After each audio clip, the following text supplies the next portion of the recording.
Muito boa noite, pessoal. Estamos dando início aqui à nossa aula híbrida, nosso encontro aqui da disciplina de Direito Tributário 2. E hoje, efetivamente, ela vai ser híbrida. Alunos acompanhando aqui no campus e alunos acompanhando nas suas residências. Então, vamos fazer tentar combinar o seguinte, né? A aula hoje ela é no horário normal, então a gente vai até mais ou menos 15 para as 9, 10 para as 9, ali 8h40, por aí, a gente faz a primeira parte, e aí na sequência a gente... Ah, tá, o pessoal está falando que está baixo, eu acho que é por causa da máscara. Deixa eu ver se eu consigo aumentar aqui o volume.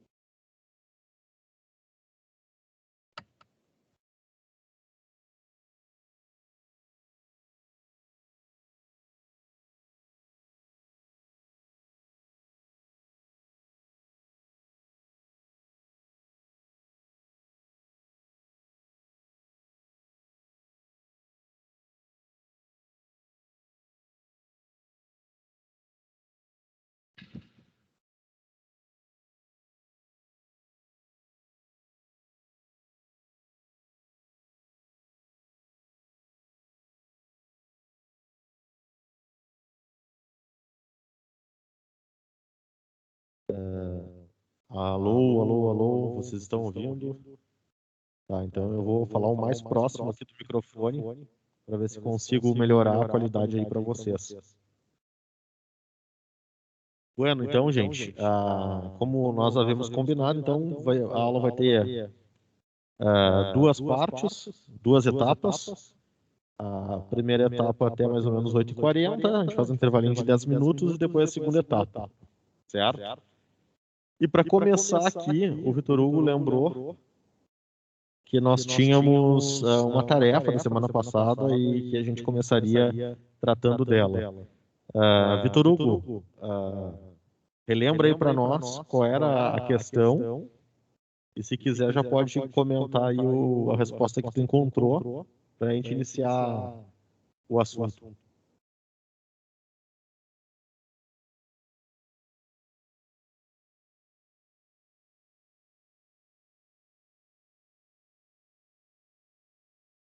Vitor Hugo.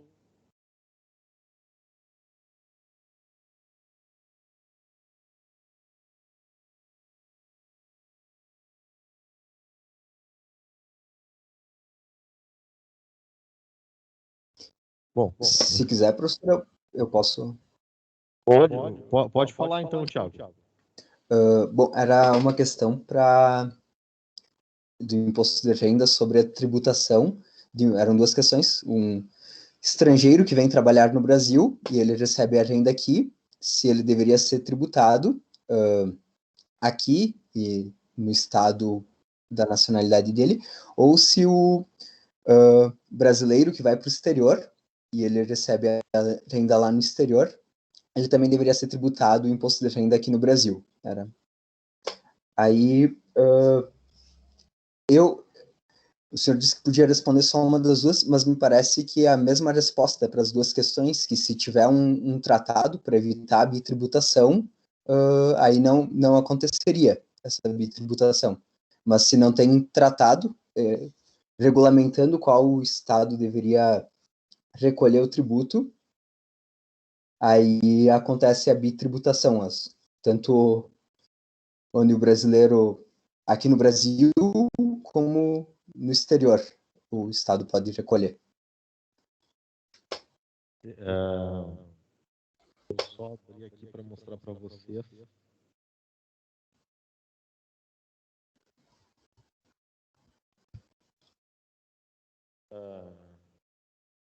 Então, assim, para responder a questão, né, nós precisamos entender, né, qual é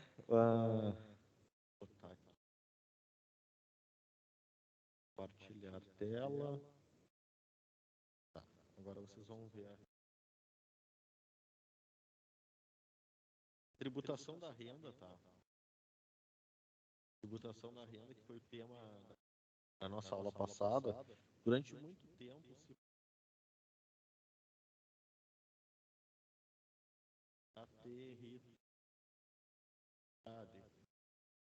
significa que dentro do território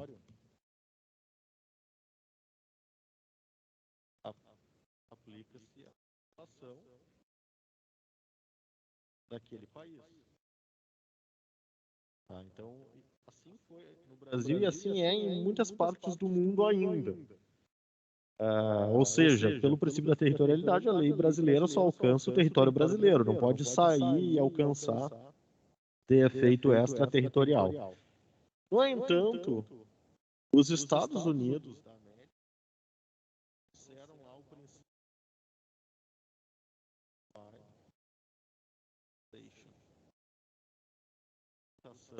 em bases universais.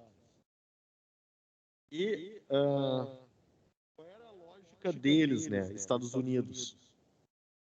A lógica deles era, como é um país que tem empresas multinacionais que alcançam outros territórios, essa é a realidade deles, né? E cada vez mais eles têm essa pretensão.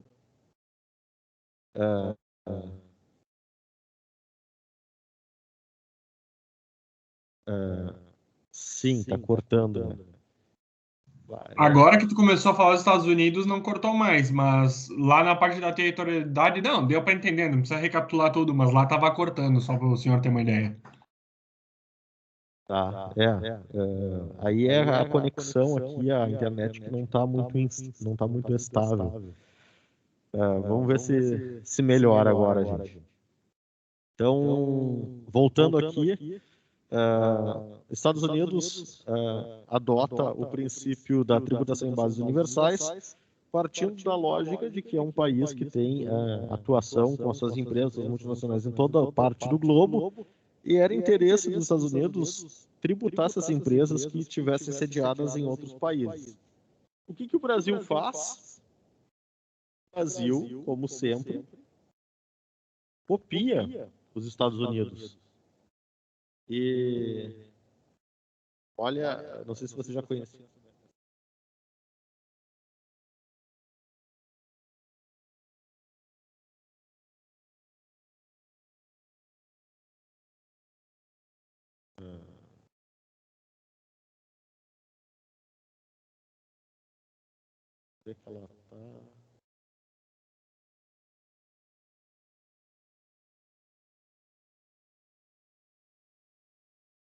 Olha só que coisa linda. O Brasil não é de hoje que copia os Estados Unidos, né? Essa daqui era a nossa bandeira,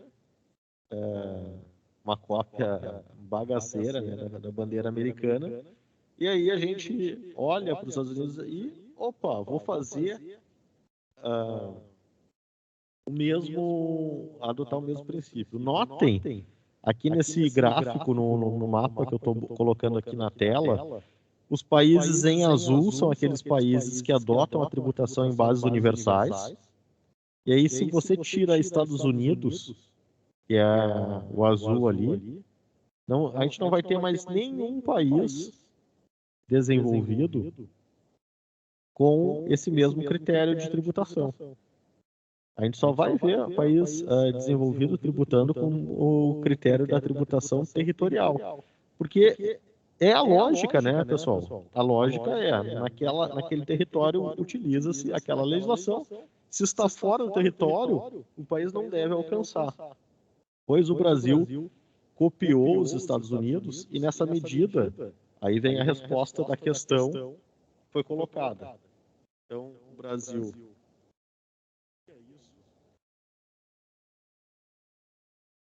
Se não me engano, depois eu passo para vocês certinho a informação da lei que inaugura isso. E aí a resposta da questão é o brasileiro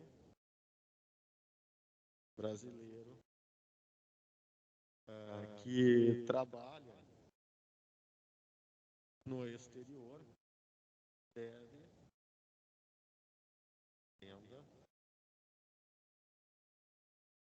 Mas ele está no exterior. E aplica-se lá no exterior a legislação daquele país. Sim. Tá aí, o que tem a ver o Brasil? O Brasil adota a tributação em bases universais. Significa que também terá que tributar no Brasil. Vocês já devem estar percebendo, eu coloco aqui, que a gente vai cair num problema da renda. Então a gente caiu num problema. Se eu estou morando nos Estados Unidos, devo pagar nos Estados Unidos da renda, correto? Devo pagar. Sim, acabamos de ver. Aí, como é que a gente resolve isso? Os países passaram a celebrar tratados, convenções internacionais para evitar a solução que ele basicamente duas. A solução seria a isenção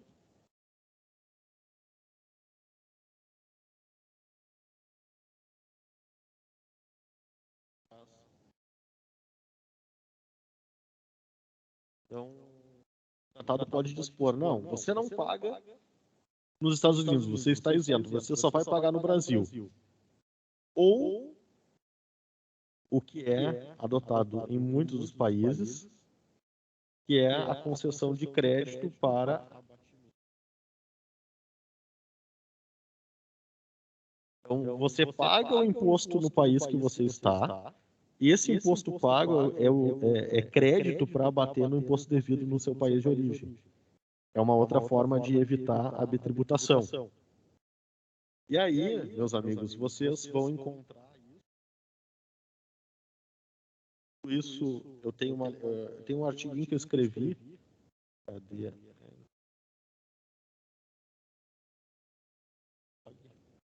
Tem um artigo que eu escrevi na lista.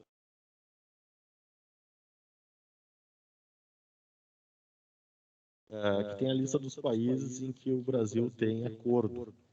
Vou compartilhar aqui com vocês no chat.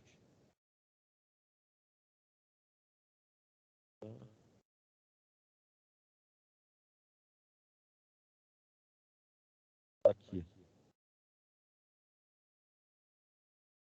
Esse artigo que eu compartilhei aqui com vocês,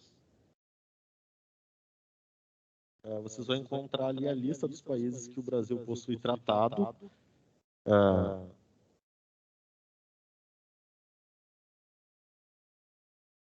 E um pouco dessa explicação que eu acabei de dar está ali escrito com mais detalhes, com mais informação. E aí vocês vão entender exatamente isso que eu expliquei agora. Tá? Então, esse é o mapa dos regimes. Então, vocês vão ver ali que nos países europeus todos usam o critério da territorialidade. Nova Zelândia, Austrália, Canadá e os países europeus, na sua grande maioria, utilizam o critério da territorialidade. O Brasil e os Estados Unidos utilizam o critério de tributação em bases universais. Então, essa é a resposta. Qual é a diferença do regime norte-americano para o nosso? Lá, nos Estados Unidos, eu não posso abrir mão da cidadania fiscal, ao contrário do Brasil. No Brasil existe cidadania fiscal. Então, eu sou cidadão para efeito de recolhimento do imposto no Brasil, que é igual nos Estados Unidos, quando a pessoa fica mais de 183 dias naquele país. Se eu fiquei mais de 183 dias, sou estrangeiro no Brasil, eu ganhei a cidadania fiscal brasileira. Se eu fiquei mais de 183 dias nos Estados Unidos, eu adquiri a cidadania fiscal americana, ainda que do ponto de vista migratório eu seja um imigrante ilegal. Isso que é o curioso. Então, tanto no Brasil como nos Estados Unidos eu posso estar, do ponto de vista de imigração ilegal, mas eu tenho que prestar contas para a IRS, que é a Receita ou Receita, falando aqui do Brasil. Qual é a vantagem de um para outro? No Brasil,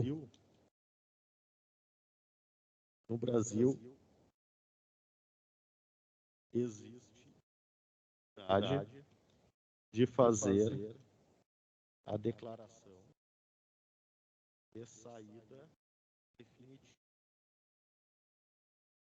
O que significa isso? O cidadão brasileiro, ele vai lá para a Receita e diz: estou saindo do Brasil e não quero mais saber do Brasil.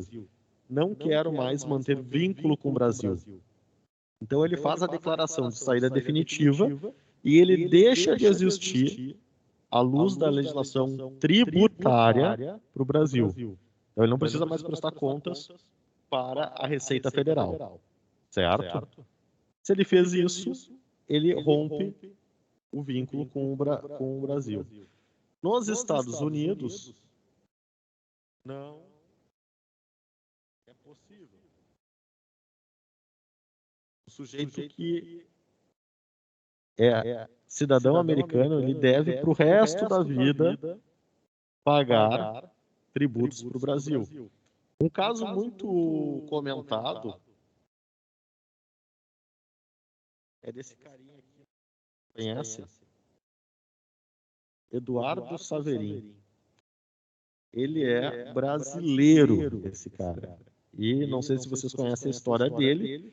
Ele é um dos fundadores do Facebook. Ele ganhou uma banana de dinheiro ali quando ele saiu da sociedade. O Mark Zuckerberg, eles tiveram um atrito lá, ele saiu, ganhou uma grana. E aí, o Eduardo Saverin, brasileiro, que tinha cidadania norte-americana, aqui, ó, segundo o Google, ele tem uma fortuna estimada em 19 bilhões de dólares. 20,9 bilhões, segundo esse dado aqui mais recente. Ele decidiu sair dos Estados Unidos e fixar residência em Singapura. Mas esse cara não conseguiu fugir do leão norte-americano. O fisco norte-americano foi atrás dele. Por quê? Porque lá não existe essa possibilidade que eu acabei aqui de explicar para vocês. Tá? Então, no Brasil tem, mas quem não pode fazer essa definitiva contribuinte que possui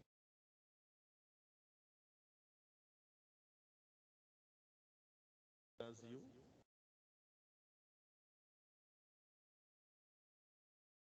patrimônio no Brasil.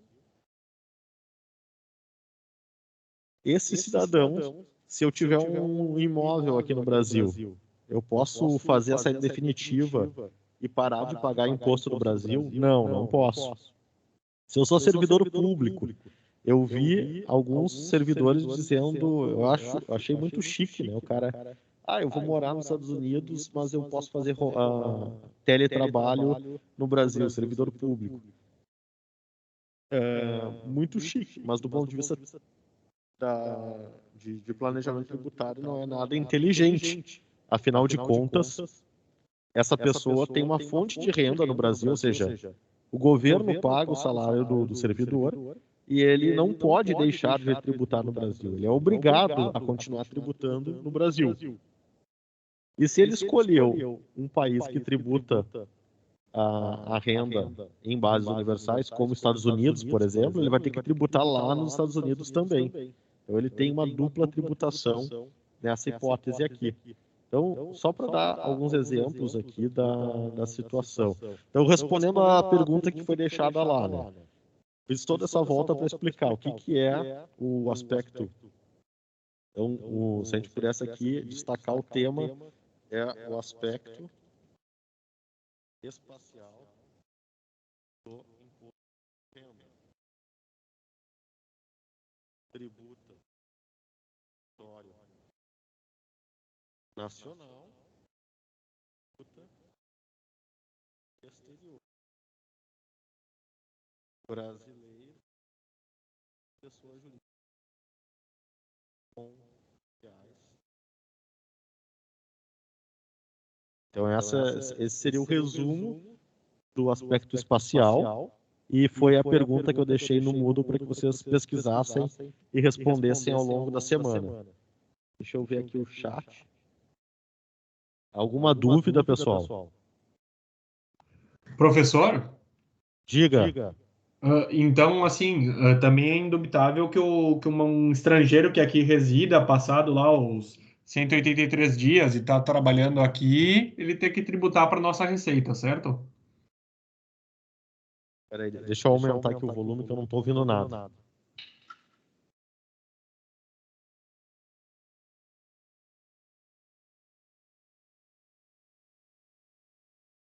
Pode repetir, Vitor Hugo? Sim, tá ouvindo agora? Vamos lá. Tá ouvindo? Tô ouvindo. Tá. O senhor estava se referindo ao brasileiro, então eu só queria confirmar. Da mesma forma, a pergunta do ponto de vista de um estrangeiro, passados os 183 dias, o cara morando aqui, trabalhando aqui, ele tem que tributar para nossa receita, né? Perfeito. Exatamente. Então pensa só o haitiano que veio aqui fugir lá do Haiti e está trabalhando aqui no Brasil. Ainda que ele não tenha documento o visto de residente, ainda que ele esteja totalmente legal, aqui se ele está 183 dias e ele recebeu salário, ele tem que pagar imposto de renda para o Brasil.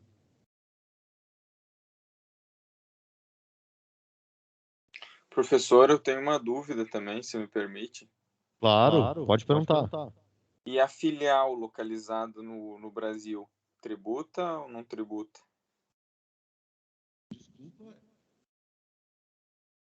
Pode repetir. A filial de pessoa jurídica do exterior, localizada no Brasil. Tá, perfeito. Tributa sim.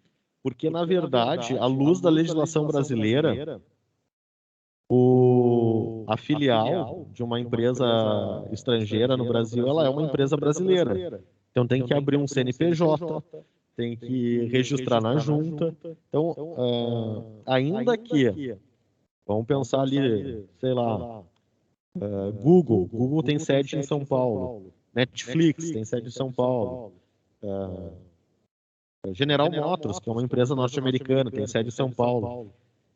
Se você vai ver na constituição dessas empresas, elas são pessoas jurídicas. Tá aqui, ó.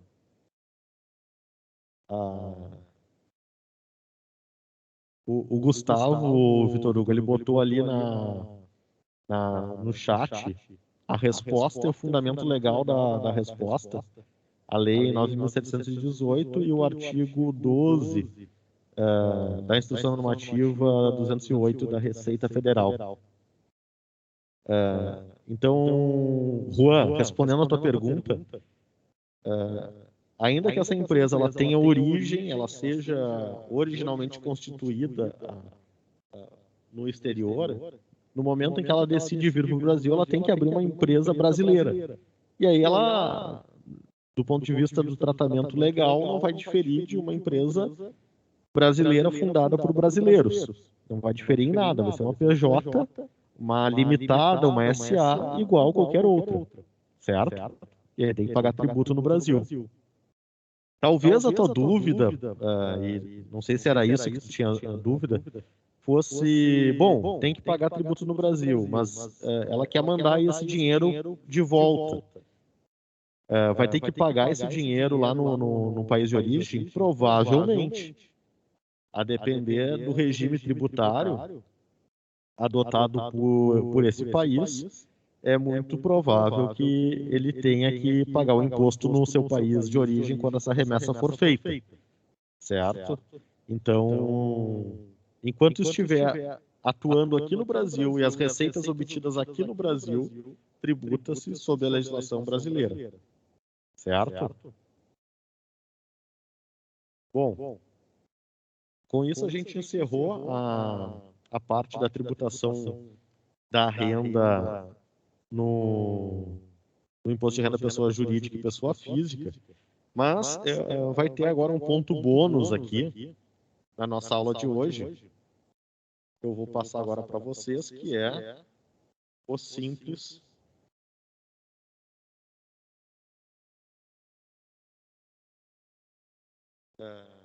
Ô, professor, não esquece de já ir salvando o arquivo aí.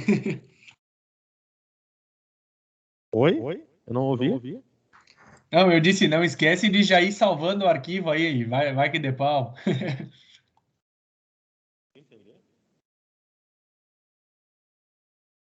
Sim. Não, agora deixa eu dar uma mijada no Vitor Hugo. Todos os arquivos estavam lá no Moodle. Eu achei que não estavam, voltei lá para ver se estavam salvos lá. Você que não encontrou eles estão lá no Moodle, todinhos. Eu conferi na semana passada. Mas bem lembrado, Vitor Hugo. Vou salvar aqui, sem problema. Então, a Lei Complementar 123, tá? Vou colocar aqui na tela.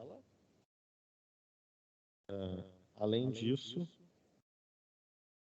então aqui está a Lei Complementar 123, vou dar um zoom.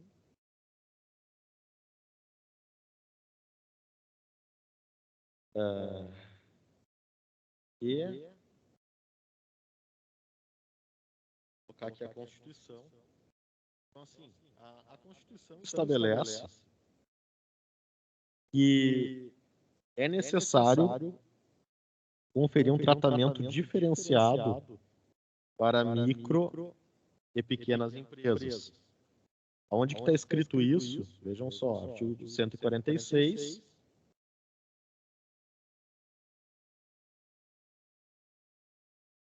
Está aqui, ó.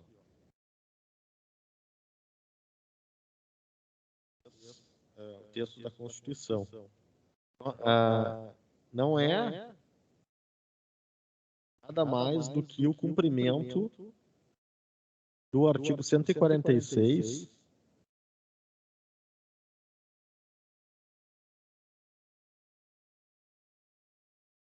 inciso 3, a linha D,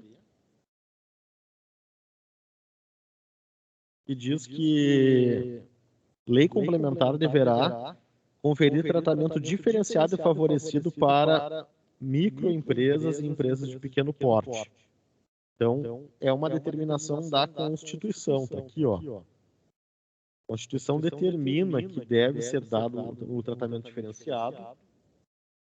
E esse tratamento envolve a arrecadação no regime único dos tributos e contribuições. O contribuinte não é obrigado, é opcional. Ele não é obrigado a ir para o simples, ele pode escolher. E poderão ser estabelecidas condições de enquadramento diferenciadas por cada um dos estados. Então, essa é a norma que está no artigo 146 e no artigo 170 da semelhante. E aí, o que fez o legislador? O legislador foi lá e instituiu o regime. E aí, quem é que se enquadra? Quem é que pode entrar no regime? Toda pessoa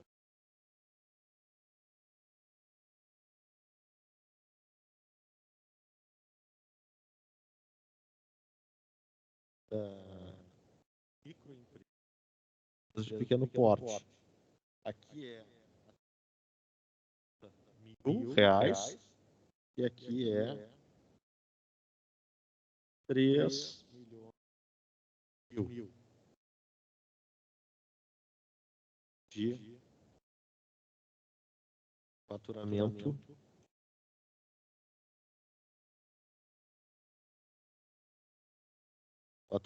ano, tá?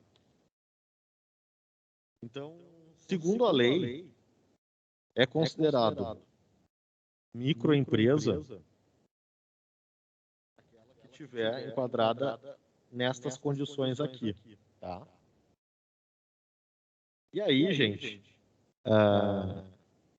aqui vai começar a primeira dificuldade, a primeira complicação que não faz com que seja tão simples assim. Esse regime aqui vigorou durante muito tempo de enquadramento, basicamente baseado na receita da empresa. Se está dentro desse enquadramento, beleza, pode fazer uso. Se não está, está fora. Aí, os empresários pediram para que fosse atualizada a lei, ampliado o limite para incluir mais empresas para além dos 3.600.000. E aí o legislador, no Congresso Nacional, ampliou, atendeu. E aí a gente tem, hoje no texto, empresa de pequeno porte podendo aderir, se vocês forem lá olhar, o texto está dizendo 4 milhões e 800 mil reais. Mas, notem o seguinte, a empresa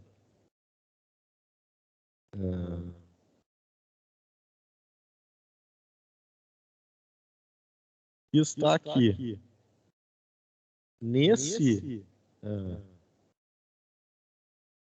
está aqui nesse intervalo. Vou botar aqui. Ela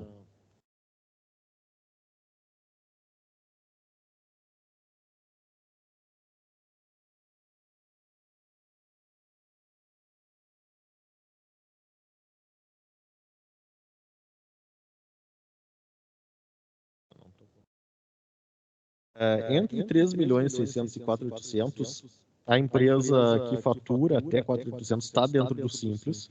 No entanto, esse aqui é o ponto de destaque. Ela, no que diz respeito aos tributos estaduais e municipais, não estão abarcados. Bom, então aí como é que fica? Se eu ultrapassei os 3.600.000, os estados e os municípios disseram, não, eu não quero dar incentivo para a empresa acima de 3.600.000, porque na minha visão, isso sendo dito por estados e municípios, essa empresa já não precisa mais de ajuda. Ela tem que se virar sozinha. A União deu, e aí a empresa fica no mata-burro ali. Ela fica entre 13.600 e 4.800 dentro do Simples, mas tendo que apurar, por exemplo, ICMS no regime não cumulativo. Que é aquela loucura que eu expliquei para vocês na aula do IPI. Quando a gente voltar para o ICMS, eu vou relembrar vocês, mas aqui já começa a complicar a vida do empresário quando ele fica nessa faixa. O que a lei cuidou de também disciplinar, tá? Então aqui, no artigo 3º, está o enquadramento, ó, que eu acabei de falar. Ó. Esse é o enquadramento. E aí, o parágrafo 4º, que é o ponto que eu queria chamar a atenção aqui de vocês, que é, digamos, quem não pode entrar.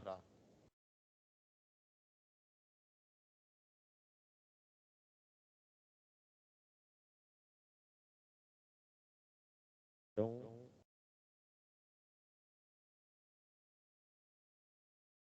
eu não vou ler todo o texto aqui, tá?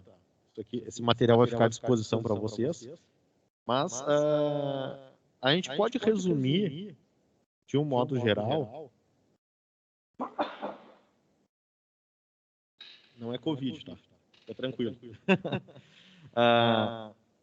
De um modo geral, a gente pode aqui considerar que os incisos todos tratam da seguinte situação. Olha, ainda que você esteja em 3.600.000 ou 4.800.000, ou seja, sua receita não estourou, mas você tem indícios, características de que você não merece o tratamento favorecido.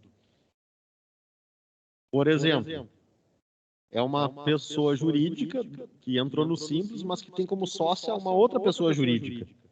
Bom, então ali eu estou evidenciando que existe uma estrutura societária mais sofisticada.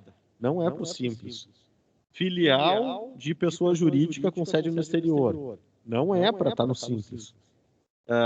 De cujo capital participe pessoa física que seja inscrita como empresário ou seja sócio de outra empresa que recebe tratamento jurídico diferenciado nos termos desta lei.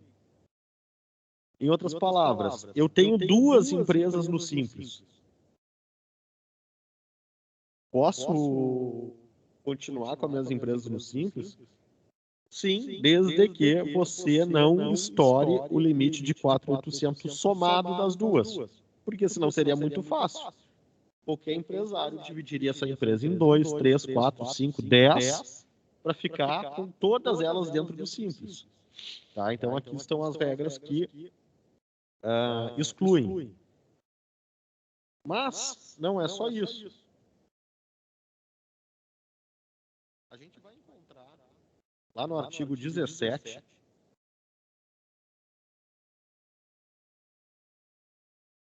no artigo 17 da Lei do Simples, está aqui. Vedações ao ingresso no Simples Nacional. Então, não poderão recolher o imposto a empresa que... E aí vem uma lista de vedações. 7.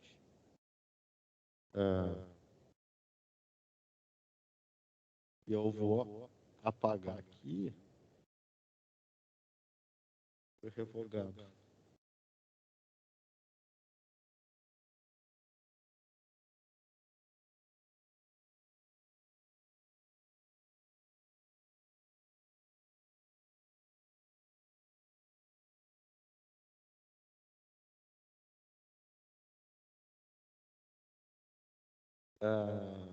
Depois eu formato aqui, tá?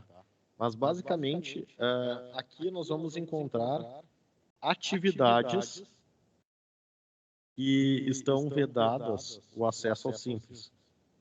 Só para ilustrar aqui alguns casos. Ó. Tem a sócio domiciliado no exterior, que seja geradora, então, empresa de energia elétrica. Vai trabalhar com distribuição, comercialização de energia elétrica, não pode. Importação, não pode. Combustível, não pode.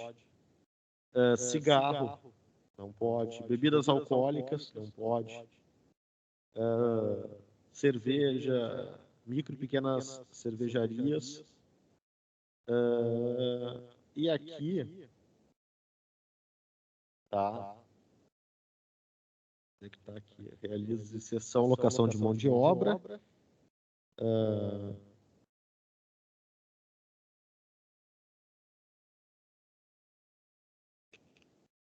Tem aqui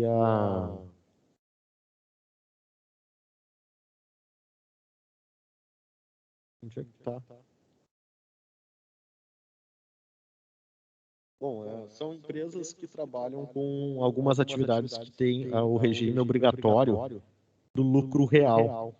Lá na Lei 9.718, tem aquelas empresas que obrigatoriamente devem estar no lucro real, portanto não podem fazer, ainda que tenham uma receita pequena, não podem fazer uso do benefício do Simples, certo? E aí, Como é que funciona? Como é que funciona o Simples? Tá, entrei no Simples, o que eu ganho com isso? Qual é a vantagem? Ao invés do contribuinte ter que fazer a apuração de todos esses impostos aqui, cada um deles tem uma complexidade própria. Quando a empresa ingressa no Simples, ela vai recolher apenas uma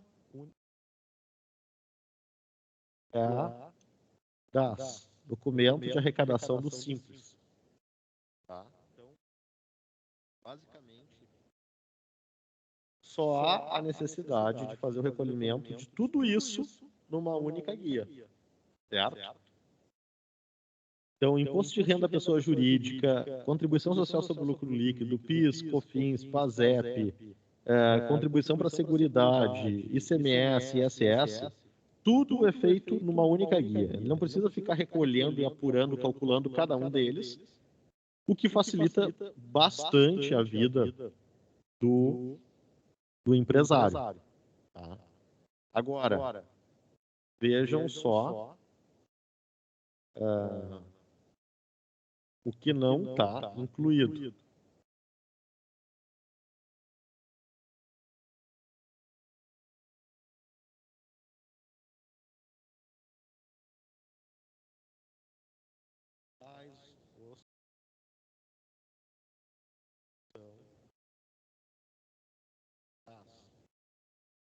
Então, é o artigo 13, parágrafo 3º. Então, o que não está incluído? O IOF não está incluído. Se tiver IOF na empresa do Simples, tem que apurar separado. Imposto de importação separado, exportação separado, ITR. O imposto de renda referente a aplicações dos investimentos. Ganho de capital quando vendido ativo permanente. CPMF, que não existe mais, mas, enfim, contribuição para o FGTS, que é separado. A contribuição do trabalhador, né? A alíquota que incide na folha do trabalhador. O contribuinte individual do empresário, do sócio, que é administrador. O imposto de renda efetuado pela pessoa jurídica a pessoas físicas. E o PIS e COFINS, IPI, importação, e o ICMS, que é a substituição tributária. Tá? Então, vejam só, vários tributos não estão dentro do Simples, o que, mais uma vez, faz com que ele não seja tão simples assim como ele foi concebido. E só para pegar aqui...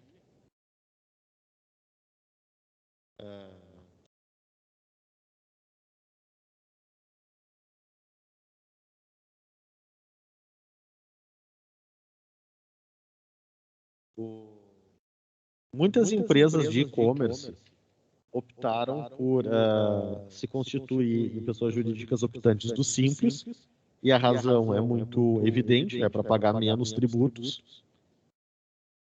E aí, a emenda constitucional 87, na verdade, é a chamada emenda do e-commerce,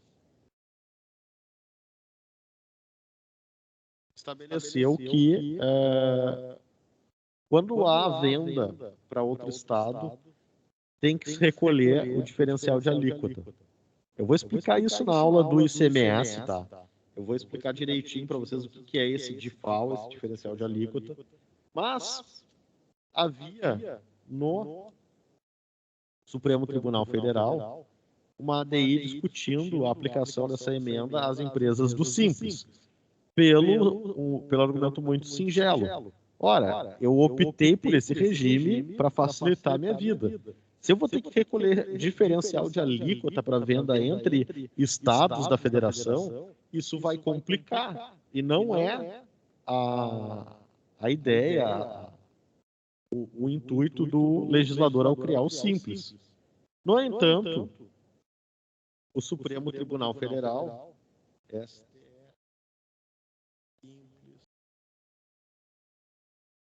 o STF, está aqui, ó. No julgamento, o Supremo Tribunal fixou a seguinte tese.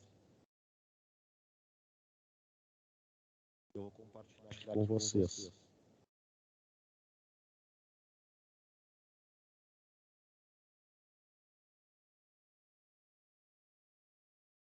Aqui, ó.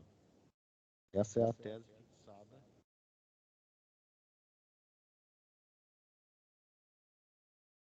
no julgamento do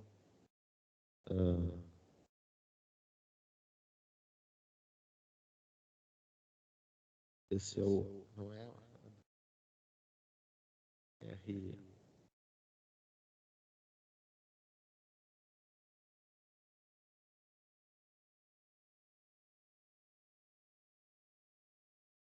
esse é o recurso extraordinário que foi julgado no STF, que fixou a tese, obrigando também o recolhimento do DIFAL, dessa diferencial já líquida, para empresas optantes do Simples.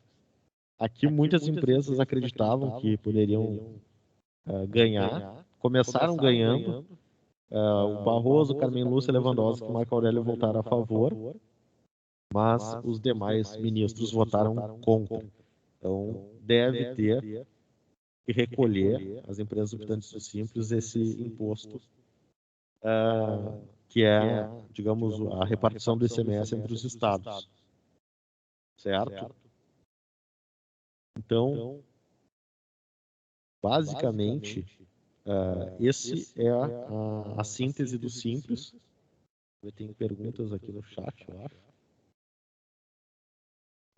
Vitor Hugo pergunta: DAS é documento de arrecadação do Simples. A Luísa escreveu ali. Muito obrigado, Luísa. Tá, então, esse é o regime, então, do Simples, aplicável às pessoas jurídicas que desejarem e que puderem, né, excetuadas aquelas vedações que a gente colocou ali. Então, esse é o conteúdo bônus. E agora, para encerrar a matéria relativo à tributação da renda, eu queria aqui trazer para vocês o último item, que é a contribuição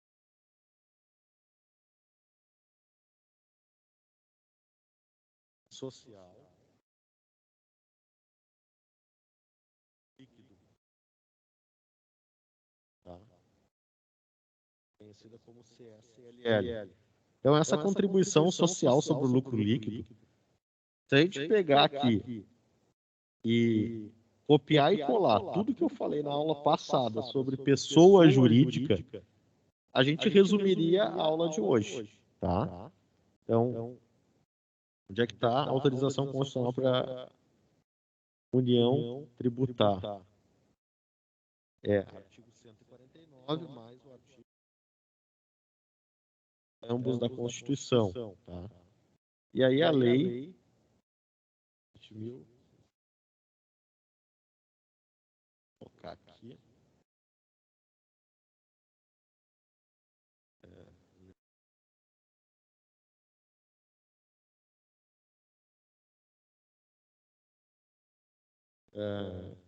De 88.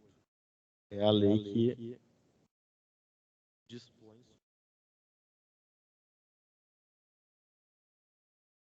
Qual é a primeira pergunta que a gente vai se fazer aqui, né? Pode tributar renda? Não. Seria.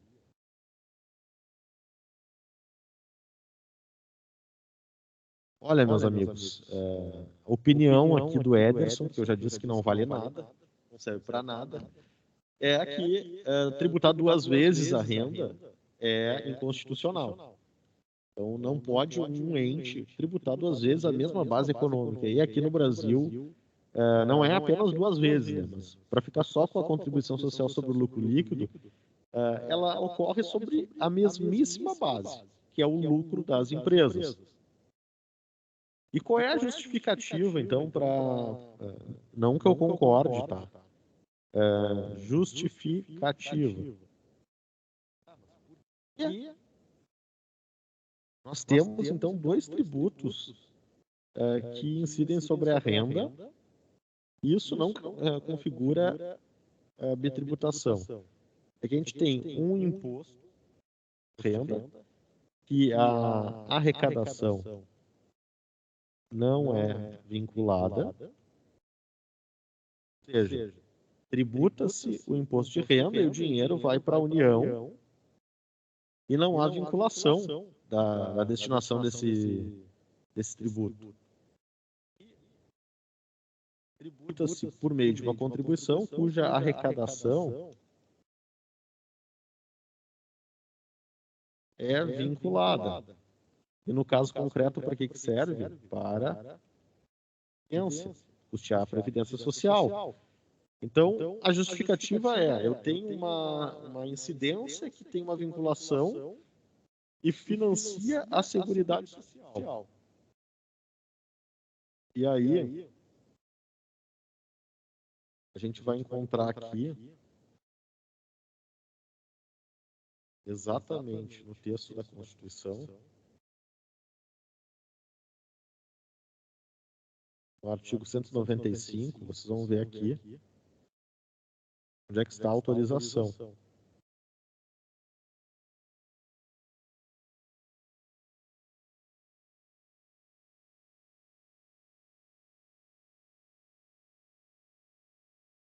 Aqui, ó. A Seguridade Social será financiada por toda a sociedade, tal. E aqui vem do empregador da empresa da entidade a ela equiparada na forma da lei incidente sobre lucro. Aqui, ó. É o 195, inciso 1C. Então, aqui está a fonte de financiamento da Seguridade Social. E aí, com isso, se justificaria essa incidência sobre a mesma base, porque teria destinações diversas. Não é um argumento que me convence, eu não me sinto convencido com isso, mas enfim, aqui vocês só precisam saber aquilo que os tribunais têm entendido.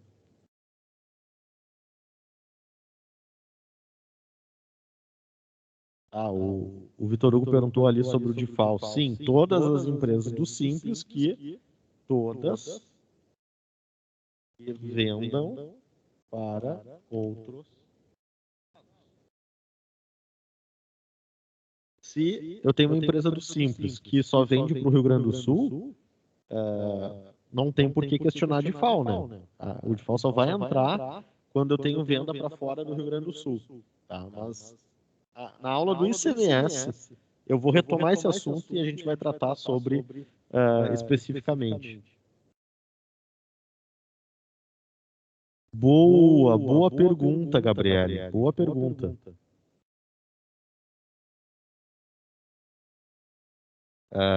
Não, aí é que tá. O Thiago trouxe uma questão bem interessante.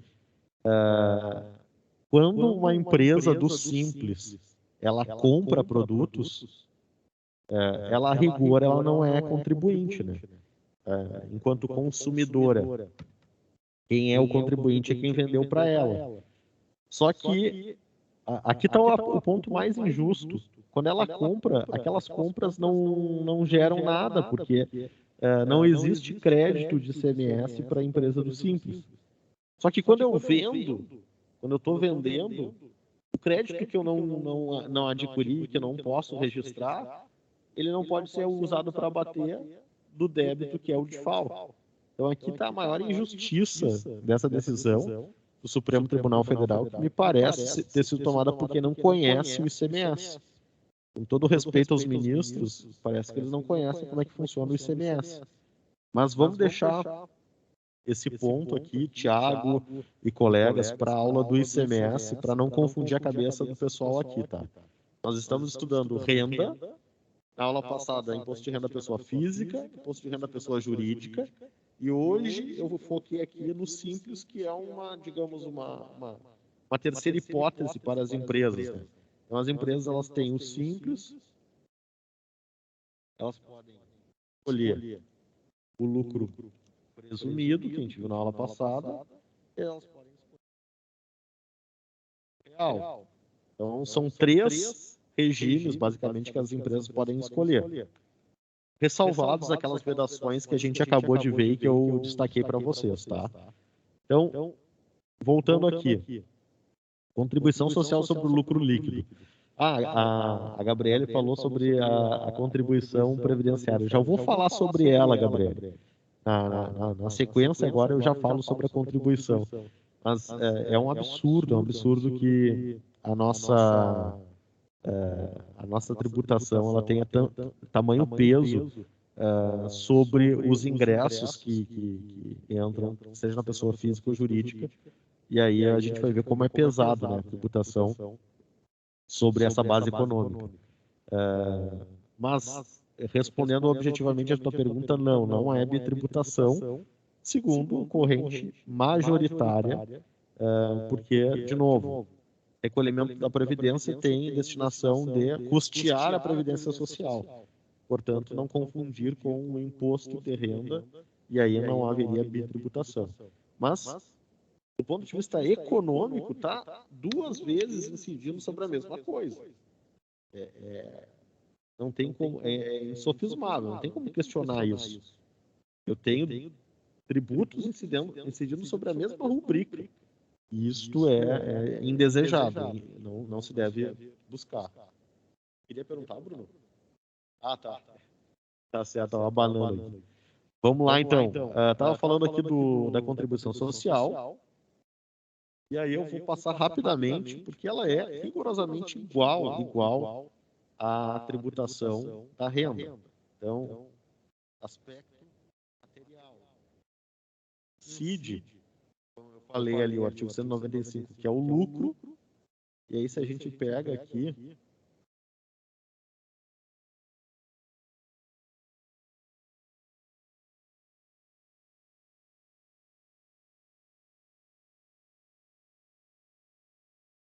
Tá aqui.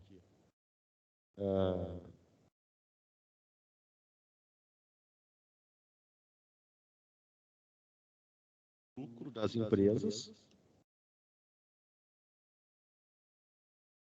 Artigo 190. C da Constituição.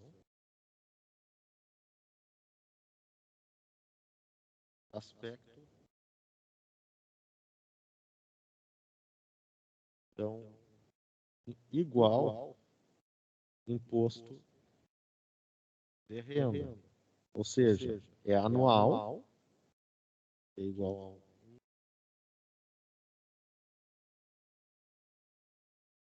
Nós temos apurações semestrais. Tá? Então, tá aqui, ó.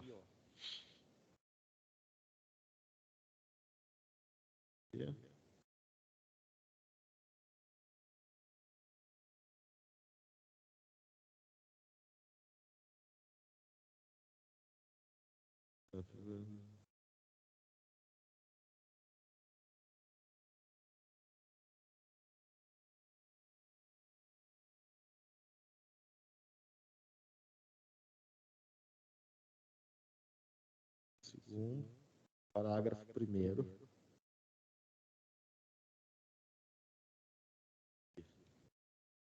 Da lei. Aspecto espacial. Tem que pagar. Contribuição social sobre o lucro líquido é devida em todo o território nacional. E lembrar do princípio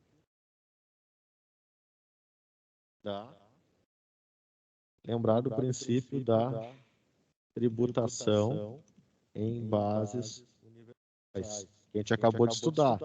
Aqui aplica-se a mesma coisa. Então, se eu tenho empresa no exterior, eu tenho que recolher a contribuição social sobre o lucro líquido do lucro apurado no exterior. Tá? Então, esse detalhe aqui do aspecto espacial. O que diz respeito ao aspecto calcula, né? É uma base.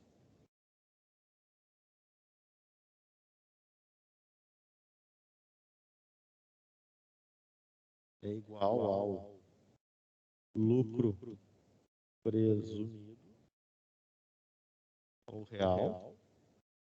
Então, se eu escolhi para minha empresa tributar no lucro presumido do imposto de renda, vem junto a contribuição social que vai incidir sobre o lucro presumido.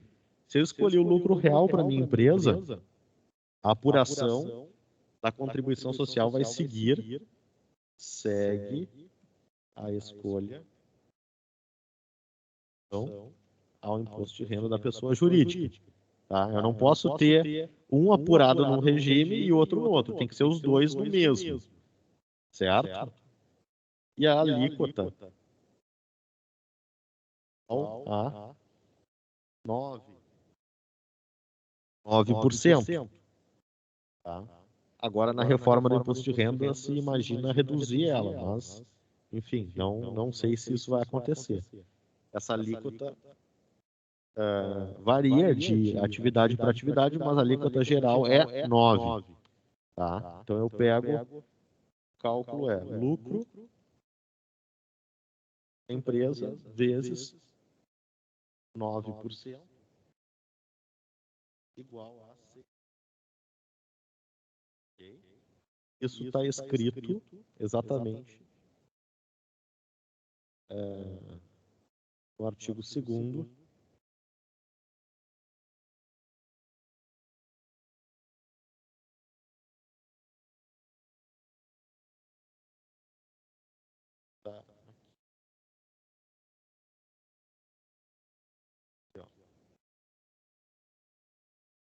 E aí, para finalizar, aspecto, quem é que tem que pagar esse imposto, né? Toda jurídica. Quem é que não está aqui? Salvo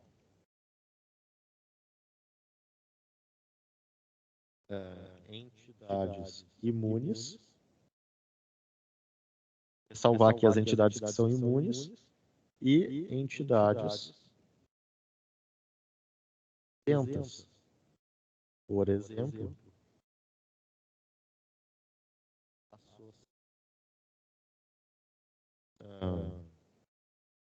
civis, entidade sem fins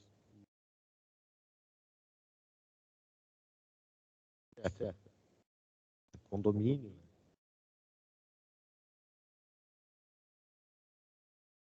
Tá, então, essas pessoas ali, ainda que tenham CNPJ, não recolhem a CSLL. Certo? Não tem pergunta. Tá claro para vocês até aqui, gente? Então, o que a gente viu até o presente momento? Simples Nacional mais CSLL. Tudo certo até aqui? Alguma dúvida? Professor, só uma coisa assim, quanto ao simples, a gente pensa isso para tributação em geral ou sempre tem que pegar e olhar relativo a algum tributo? Tipo, eu queria saber se isso contempla, como é que eu vou dizer, uma perspectiva mais geral ou se a gente pensa isso baseado em algum tributo em si.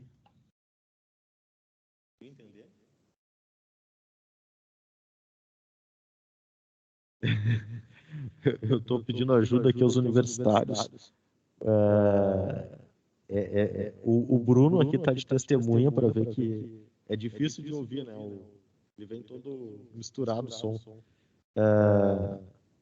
Vamos lá, Vitor Hugo. Eu vou ficar aqui mais atento perto da caixa de som. Fala lá.